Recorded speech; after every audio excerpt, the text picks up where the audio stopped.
For today's video mga lods, ito na nga po pala yung full video guide kung paano natin ito ginawa ang ating scallop design na may knife pleat sa ilalim. Tapos naglagay din tayo ng flower fold design din sa may gilid. Umpisahan na natin to full video guide mga lods, tara. Bali dito lang mga lods, gagawa lang tayo ng pleats. At least 4 inches per pleats, dire-diretso hanggang sa dulo. Dito nga lang maglalagay lang ako ng pleats sa harap. Pero kung gusto niyo mahaba yung cloth nyo, pwede rin kayo maglagay ng pleats sa gilid. Pero sa akin, dito muna sa harap. At least yung pleats natin 4 inches or kung gusto niyo mas malalaki, 5 inches, wala namang problema.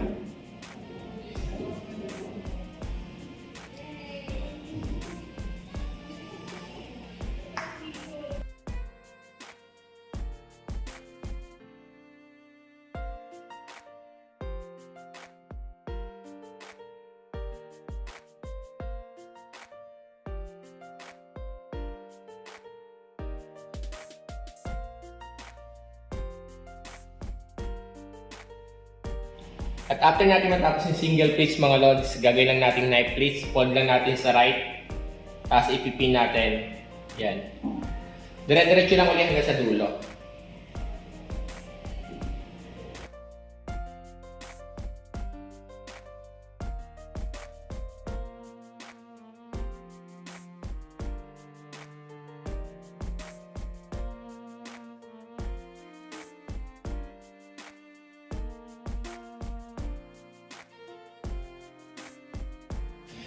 Bale, ito mga lods yung ating knife pleats, yan. Sunod natin gagawin, lalagyan na natin ng design yung ibabaw. Bale, dito sa kanto mga lods, magagawa lang tayo ng 3 pleats. At least yung pleats nasa 4 inches kada pleats mga lods.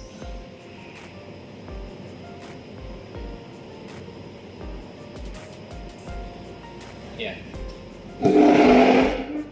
Dito sa kanto, huwag nyo masyadong ikanto. Medyo abante kayo ng 1 inches. Dito tayo gagawa ng 3 pleats. 4 inches mga lods. Depende sa inyo. Kung gusto niyo 5 inches, kasi gagawin natin siyang flower fold na design.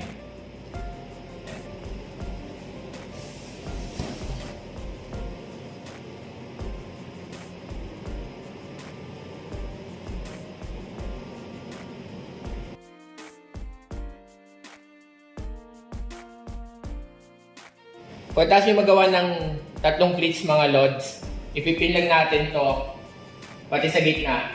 Tapos sa kabilang dulo magagawa ulit tayong 3 pleats.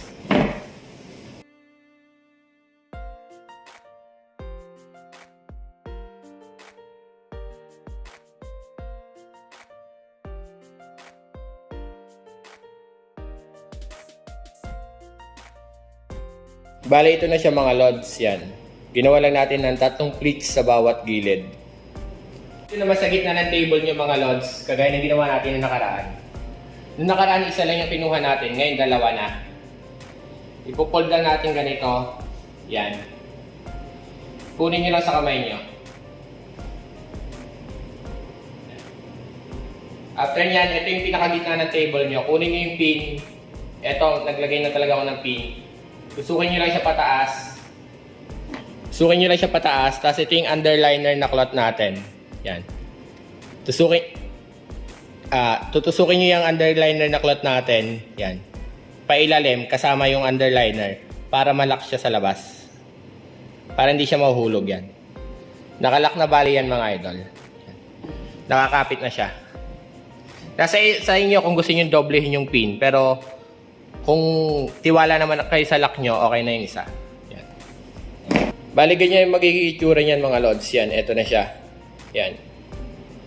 Tapos dito naman sa gilid na to, lalagyan natin siya ng flower fold design. Ito ngayon 3 pleats.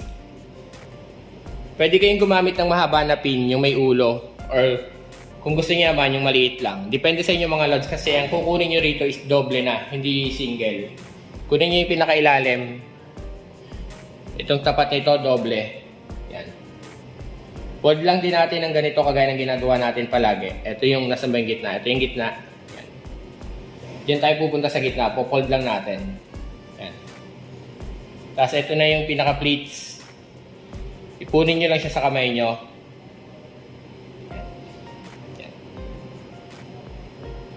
Tapos pin nyo lagpasan. Tapos, ibabalik nyo siya pa ilalim para mag-lock.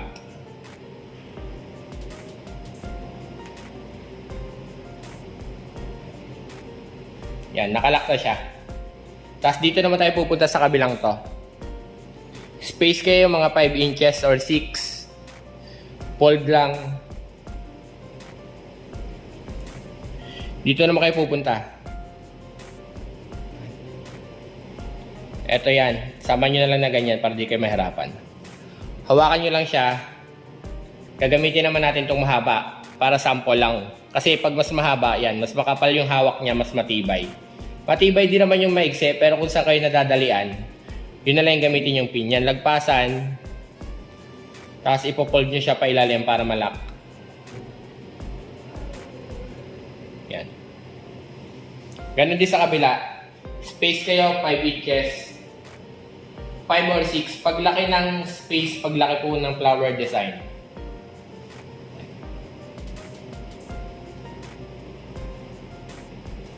Ito, gagamitin ko lang yung maliit ulit.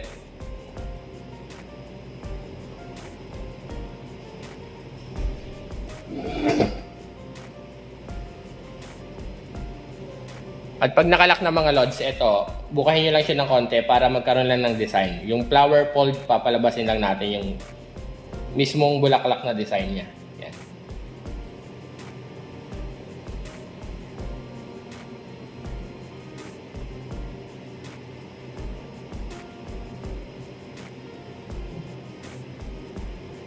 Bubukahin nyo lang siya mga lods, tapos titignan nyo lang kung nagiging itsura ng flower fold na siya.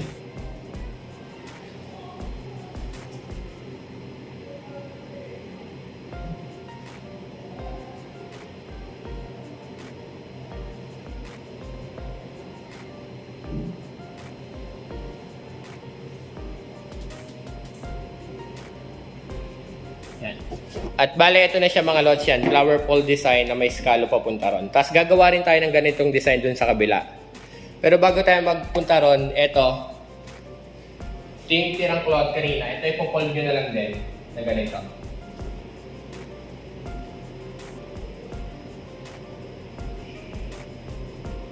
Tapos ipipin na lang natin dito sa underline.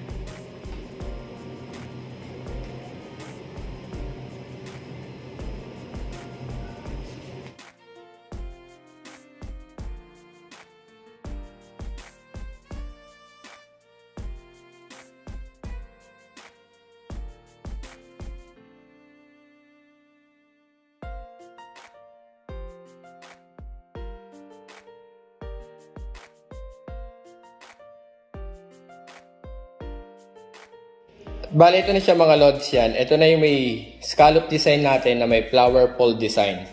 Ito yung flower fold design natin. Kagaya ng sinabi ko mga lods, kung mahaba yung tela nyo, pwede kayong maglagay ng knife pleats kagaya nandito sa ilalim. Dire-diretso. Pero yung sa akin kasi nilagay ko sa harap lang kasi bitin na yung tablecloth natin mga lods. Yan yung flower fold design natin mga lods. At bali dito sa gitna mga lods, maglalagay ulit tayo ng artificial na bulaklak na rose yan para hindi siya plain tingnan. Susuksok lang ulit natin yan sa may pleats.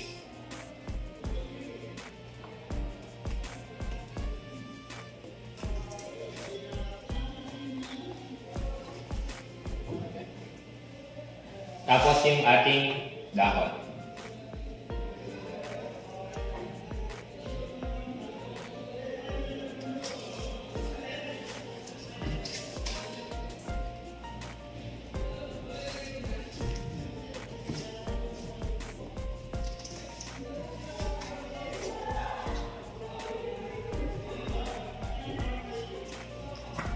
At bali ito na nga pala mga lods yung ating knife pleats design na mayroong scallop design at yung artificial na rose pa rin nilagay natin sa gitna. Yan.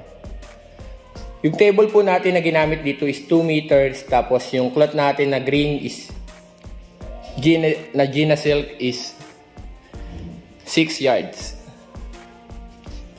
Ito na siya mga lods. Sasaglagay din tayo ng flower fold design. Yan.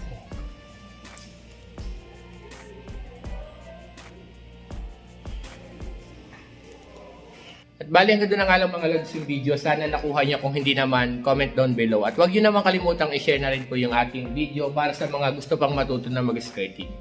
Follow for more at huwag niyo kalimutang i-share yung video kagaya ng sabi ko. Salamat.